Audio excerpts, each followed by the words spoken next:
오늘 우리 함께 읽을 본문은 누가복음 17장, 18장 두 장이 되겠습니다. 계속해서 이제 누가복음의 내용이 어떤 단락을 단위로 큰 의미가 연결되어 진행되고 있는데요. 17장, 18장을 쭉 보게 되면 오늘 방금 읽은 20절, 21절에 하나님 나라가 너희 안에 임했다라는 말씀을 중심으로 좌우로 펼쳐지는 것을 생각해 보면 내용적으로도 하나님 나라가 임한 그 백성들의 삶의 방식에 대한 내용들이 묶여있는 것들을 우리가 읽다 보면 보이게 되실 겁니다. 하나님 나라가 많은 사람들에게 어떤 장소적인 개념으로 이해될 때가 많죠. 그래서 우리는 천국 그러면 죽어서 가게 되는 그 어떤 특정 장소를 떠올릴 때가 있습니다. 성경이 말하는 하나님 나라의 본질은 예수님이 말씀하신 것처럼 볼 수 있게 임한다라는 차원보다는 너희 안에 임한다라는 개념이 우선된다는 거죠. 너희 안에라는 말은 우리 안에 계시는 하나님의 임재를 말할 것이고 또 다른 말로 하나님의 다스림, 통치를 말할 것입니다. 보이지 않는 하나님의 주권 가운데 있는 존재들, 그 삶, 그게 하나님 나라다라고 말을 하는 것이죠. 그런 가운데 이런 하나님 나라의 관점에서 하나님 나라의 백성다운 삶이 무엇인지를 1절부터 쭉 보게 되면 가장 우선적으로 얘기되는 것은 1절에 어떤 내용이 나옵니까? 작은 자에 대한 태도가 나와 있습니다. 관계에 대한 이야기겠죠.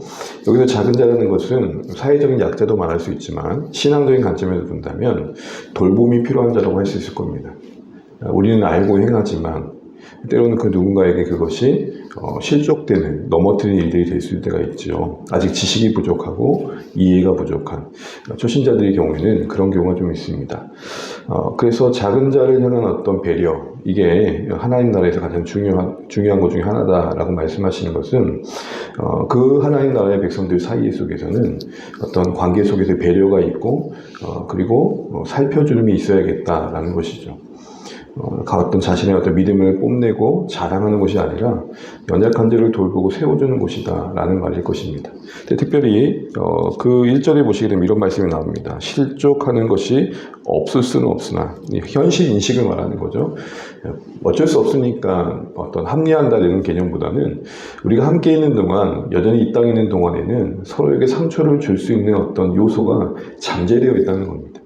그런데 그렇기 때문에 어쩔 수 없다 이런 말이 아니라 현실 인식이고, 그리고 하반절 보십시오. 그렇게 하게 하는 자에게는 화가 있다. 무슨 말입니까? 어쩔 수 없는 어떤 현실이지만 그렇다고 해서 그 어쩔 수 없는 것 때문에 책임을 회피해서도 안 되겠다 라고 말을 합니다. 그러면서 2절, 3절에 어떤 내용이 말하죠? 연자맷돌 매일 것처럼 되게 강조를 하는 게 뭡니까? 실족하는 일이 없도록 주의하라는 거죠. 어떤 긴장감을 말하는 것 같습니다. 그러면서 혹시 넘어뜨릴 만한 일이 있을 때는 3절을 보시게 되면 경고하고 회개를 요청하라고 말합니다. 어떤 책임을 분명히 요구하라는 것이겠죠. 방임하지 말고 거룩의 수준을 지켜가라는 말도 될 것입니다. 또 한편 거룩의 어떤 수준을 지키는 어떤 모습도 필요하고, 4절에 보게 되면 그 관계 속에서 그것을 인정하고 돌이킬 때에는 또 무한히 받아주는 자비도 필요하다는 겁니다. 그러니까 공의와 사랑이 서로의 관계 속에서 그 넘어질 수밖에 없는 현실을 붙들어주는 이 땅에서의 하나님 나라의 원리라는 것이죠. 하나님 나라는 거룩한 나라입니다. 또한 하나님 나라는 긍휼의 나라입니다. 이 두 가지가 공동체에서 적절하게 발휘될 때 우리는 서로를 넘어뜨릴 수밖에 없는 이 현실을 하나님의 뜻 안에서 잘 갖고 갈 수 있겠다. 이게 오늘 하나님 나라 백성들에게 요구되는 오늘 현실 속에서의 삶이라는 것을 보게 됩니다. 특별히 여러분 4절 보시게 되면 7번이라도 너에게 돌아와서 해결을 한다 하면 용서하라, 용납하라고 말합니다. 참 어려운 현실적인 요구죠. 그런데 여기서 한 가지 우리가 이면에 있는 어떤 중요한 사실들을 놓치지 않아야겠습니다. 용서를 구하는 자에게는 7번이라는 의미는 그만큼 자주 넘어질 수밖에 없는 연약함을 말할 겁니다. 그런데 한편 용서를 해줘야 되는 입장에서 7번은 어떤 의미일까요? 우리는 용서했다고 하지만 자꾸 계획을 말고 뒤끝이 있는 때가 있잖아요. 그러니까 용서를 구하는 입장에서의 7번은 언제나 그렇게 연약하고 넘어질 수밖에 없는 현실도 있지만, 그걸 받아줘야 하는 입장에서는 우리 안에 끝없이 그 용서하는 자를 향한 불신이 있고, 이거 받아주고 나면 다음엔 괜찮겠나 라는 생각들을 하게 되는 거고, 이게 진하게 깔리게 되면 미움과 분노가 되는 것이죠. 용서를 구하는 자 입장에서는 자주 넘어질 수밖에 없는 연약함을 인정하는 말이 7번일 것이고, 용서를 해줘야 할 입장에서는 진짜 용서했는가를 물어보라는 7번일 것입니다. 말은 용서했다고 하는데 계속 곱씹고 있지 않는지, 그런 의미에서 진실한 용서를 우리에게 고민하게 하는 말씀이 아닐 수 없습니다. 불신과 우리 안에 있는 미움을 끝없이 이겨내고 지속적으로 그 용서의 선언을 지켜가는 것도 용서한 자의 입장에서도 필요한 자세다, 이렇게 말씀하시는 것 같습니다. 이것이 얼마나 힘든지 5절을 보십시오. 함께 읽어볼까요? 사도들이 주께 여짜오되 우리에게 뭘 더하소서 그럽니까? 믿음을 더하소서. 쉽다는 거예요, 어렵다는 거예요. 아무리 들어도 여러분 우리 자신도 그게 현실적으로 쉽나 싶죠. 제자들이 제대로 된 고백을 합니다. 우리의 믿음을 도와주십시오. 이에 대한 예수님의 답답이 좀 놀랐습니다. 6절 한번 읽어보겠습니다. 주께서 이르시되 너희에게 겨자씨 하나만한 믿음이 있더라면 이 뽕나무더러 뿌리를 뽑혀 바다에 심기우라 하였을 것이요 그것이 너희에게 순종하였으리라. 뽕나무가 뽑혀 바다에 심긴다는 것은 인간의 힘으로 할 수 없는 그 어떤 일을 표현하는 어떤 문학적 표현을 할 수 있을 것입니다. 근데 그걸 만드는 게 뭐라고 말합니까? 겨자씨 하나예요. 맥락을 보십시오. 믿음을 더해달라는 어떤 양적인 걸 구했으면 그래 내가 너에게 믿음을 더 많이 줄게 이래야 맞지 않습니까? 근데 하시는 말씀이 대략 뭐라고 그러죠? 겨자씨 하나이면 충분해. 그러니까 예수님의 제자들이 접근했던 방식과 예수님의 답변에 뭔가 다른 뉘앙스가 있는 걸 보게 됩니다. 제자들은 우리가 제일 믿음이 필요합니다. 우리를 믿음 있게 해주십시오라는 측면이었다면, 예수님이 말하는 믿음은 뭐냐면 너희들이 대단해지는 게 아니라 겨자씨 하나로 충분하다는 것은 믿음의 대상이신 하나님께 얼마나 맡기냐의 문제라는 거죠. 내가 얼마나 믿음이 있느냐의 문제가 아니라 믿음을 주시는 하나님께 얼마나 맡겼냐의 문제가 이 겨자씨 하나인 겁니다. 내가 얼마나 열심히 있고 내가 얼마나 강하고 내가 얼마나 흔들리지 않냐의 문제가 아니라 겨자씨 하나의 문제는 뭐냐면 우리에게 있지 않고 그 믿음을 주신 하나님께 있으니 얼마나 맡기냐 신뢰의 부분을 역으로 강조하고 있는 게 이 겨자씨 하나인 겁니다. 그걸로 충분하다는 말은 그만큼 우리에게 있지 않음을 강조하시는 말씀이겠죠. 이어지는 말씀을 쭉 보시게 되면 그런 믿음의 요구에 대한 응답을 하신 뒤에 하시는 말씀이 그 7절부터 10절을 보게 되면 종에 대한 이야기가 나옵니다. 어쩌면 이 믿음을 요구받고 있는 제자들 입장에서는 그 믿음을 주신 하나님에 대한 어떤 관계가 바르게 설정되어야겠죠. 우리는 하나님께서 말씀하시고 뜻하신 것에 대해서 따르는 자리에 있다는 것을 분명히 해야 된다는 거죠. 그러니까 내가 얼마나 이 상황을 주도해가고 그 모든 관계 속에서 내가 얼마나 잘해내냐의 문제가 아니라 이 상황 속에서 하나님께서 뭘 원하신 거에 대한 어떤 집중력이 어떤 이런 믿음의 연장선에서 요구되는 자세라는 겁니다. 믿음을 더해 주십시오 할 때 겨자씨를 말합니다. 너희들에게 있지는 않다. 믿음을 주는 나에게 있다. 나에게 얼마나 맡기냐의 문제다. 맡기려면 필요한 자세가 뭐냐? 종의 자세다. 이렇게 말하는 거예요. 그러면 그 종은 어떤 특징을 갖고 있느냐? 뭐라고 말합니까? 마땅히 할 것을 했다는 자세가 필요하다는 겁니다. 그게 오늘 우리에게 가장 중요한 하나님 나라 백성의 또 자세 중에 하나라고 말하는 것이죠. 그 어떤 일을 하고 대단히 여길 게 아니라는 겁니다. 예를 들어서 오늘 맥락을 보게 되면 주님, 제가 저것을 용서했습니다. 대단하죠. 이렇게 하지 말라는 겁니다.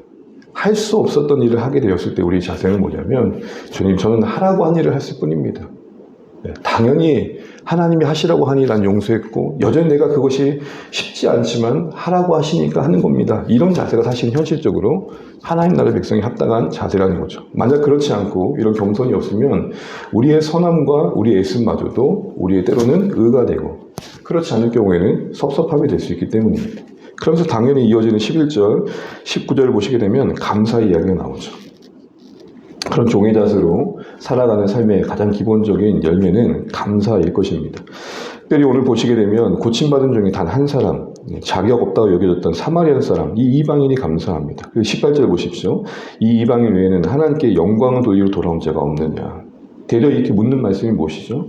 하나님의 백성이라고 스스로 여겼던 자들 안에 사실은 그 어떤 얻어진 결과와 열매들이 하나님을 향한 감사라는 고백을 하고 있지만 그것이 명분일 때가 많고 내세우는 내용일 때가 참 많더라는 겁니다. 진지하게 그 감사 앞에 자신의 자격 없음을 고민한 자들이 그리 많지 않다는 겁니다. 감사의 내용이 자신의 전리품과 트로피가 될 때가 참 많이 있을 수 있다는 겁니다. 여러분, 진실하게 우리 자신을 돌아보다 보면 그 어떤 일이 나에게 진짜 자격 없는 자에게 주어졌다는 생각을 하는 경우보다는 그 일이 나를 증명해주고 나를 드러내준다는 생각을 할 때가 은연중에 우리는 많은 거죠. 그게 종이겠느냐? 지금 그 얘기를 연속해서 관련해서 하고 계시는 겁니다.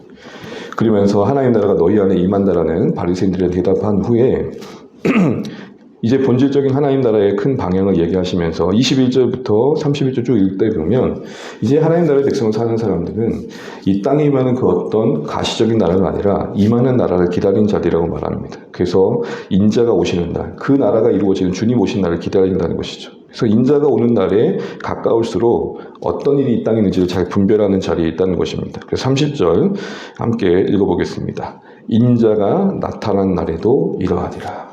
메시아가, 구원자가 이 땅에 와서 하나님 나라가 완성되는 그때에 이런 어떤 마지막 때에 이런 일들이 있을 것이다 라고 말하는 겁니다. 하나님 나라를 산다는 건 뭡니까? 우리가 이 땅에서 힘겹게 주님의 백성으로 순종하며 살지만 이게 끝이 아님을 아는 자들입니다. 천국이 보인다는 거. 목회자인 저 자신도 너무 현실적인 상황 속에 있다 보면 하나님 나라가 잊어질 때가 있습니다. 그러니까 죄송해요, 이런 말 써서 직업이 되는 거죠. 목회가 직업이 되는 거죠. 그거는 끝난 겁니다. 진짜. 그런 순간부터 끝나는 겁니다. 저만 그럴까요? 직분이 어느새 그냥 역할이 되는 겁니다.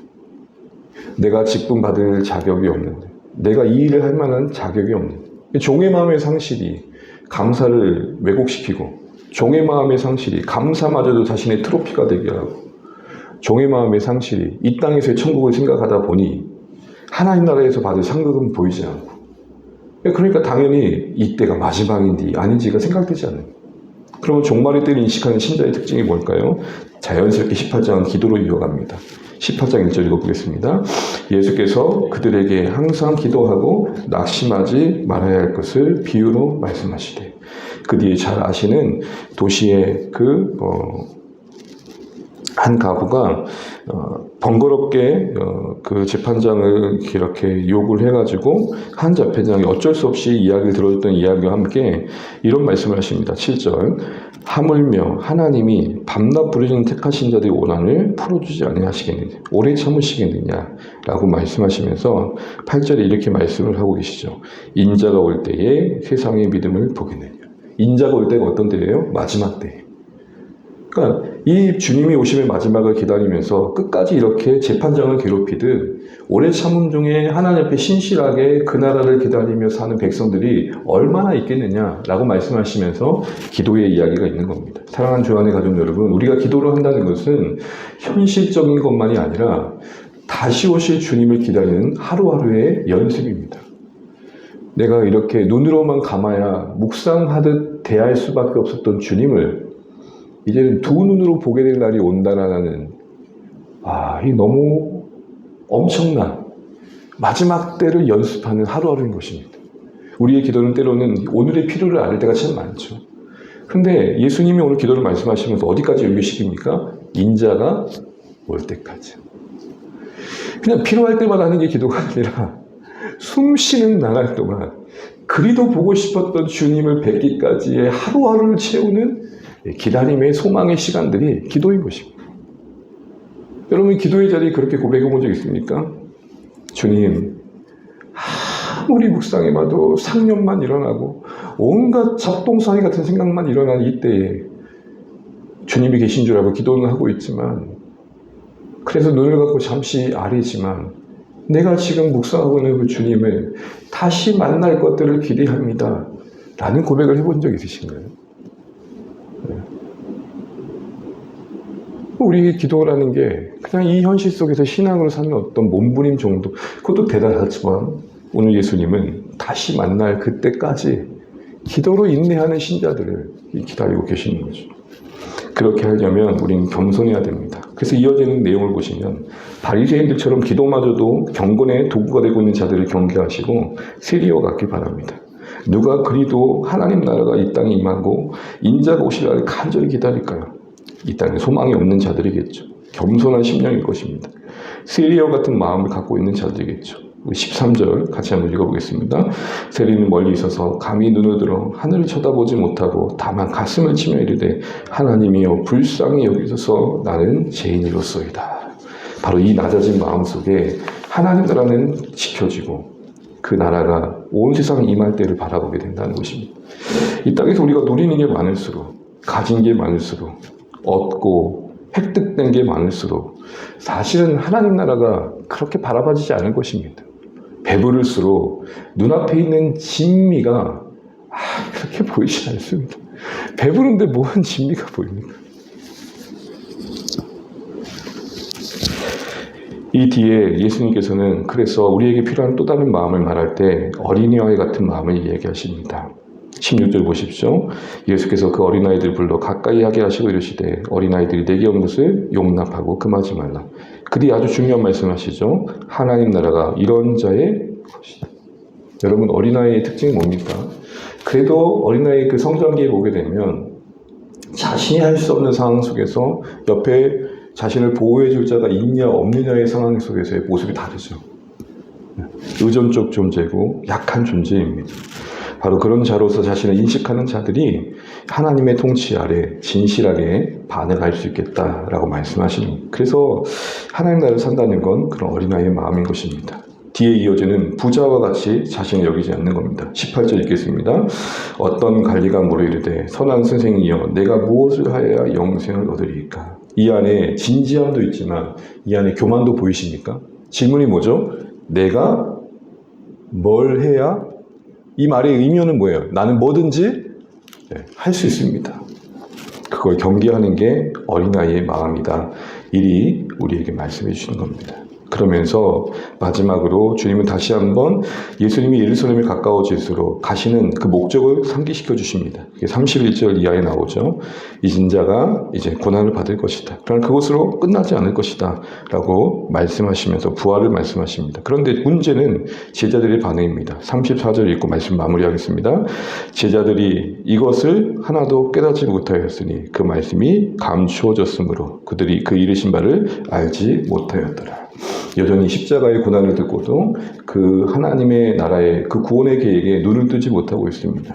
그러나 그 뒤에 이어지는 35절부터 43절에 여리고성에 가까웠을 때 만났던 맹인은 눈을 뜨고 43절에 보게 되면 이렇게 이야기합니다. 곧 보게 되어 하나님께 영광을 누리며 예수를 따르니. 그리고 그 위에 42절 보시게 되면 그게 그가 구원받은 내용입니다. 눈을 떴다라는 정도가 아니라 그가 구원받았다고 선언하신 다음에 이어지는 구원의 의미를 말합니다. 보고 하나님께 영광 돌리며 따르는 것. 이게 오늘 제자들에게 필요했던 것이죠. 말씀을 맺겠습니다. 사랑하는 주안의 가족 여러분, 오늘 17절 18장을 우리 안에 임한 하나님 나라가 임한 백성들의 삶의 관심 쪽에서 한번 보시게 되면 일관적으로 주시는 메시지들이 있습니다. 사랑하는 주안의 가족 여러분, 우리가 복음을 말할 때 십자가를 빼놓고 말할 수 없습니다. 십자가가 없는 복음은 가짜다라고 우리는 말해도 될 것입니다. 우리에게 주어진 삶의 자리에서 십자가가 뭡니까? 하나님 나라 백성으로의 삶을 사는 것입니다. 하나님 통치를 받는 게 무엇인지를 보여주는 겁니다. 관계 속에서 끊임없이 용납해주고, 때로는 내가 누군가를 넘어뜨릴 수 있는 연약함이 있다는 것을 인정할 줄 알고, 내가 7번 용서를 해줘야 될 자리도 있지만 내가 누군가에게 7번 용서를 해야 되는 자리에도 있을 수 있다는 거 잊지 않는 겁니다. 무엇보다도 우리가 하나님 나라의 백성으로서 기도 가운데 그 나라를 기다린 자세가 필요합니다. 세리와 같지 않고 정말 그 바리새인과 같지 않고 세리와 같이 늘 하나님의 긍휼을 구하는 것, 어린아이 같이 하나님 앞에 서는 것입니다. 부자 청년처럼 난 뭐든지 할 수 있습니다가 아닙니다. 또한 영적인 눈을 뜨고 하나님 나라를 밝히보고 우리가 살아가야겠습니다. 오늘도 주신 말씀을 다시 한번 묵상하시면서 나는 내 안에 있는 하나님의 나라를 얼마나 누리고 살아가고 있고 그 나라가 온전히 임하는 날을 기다리고 있는지 돌아보시면서 하나님 나라의 백성에 합당한 낮은 마음과 어린아이의 심령을 구하시고 오늘도 승리의 여정을 걷는 복들가 되시길 바랍니다. 기도하겠습니다.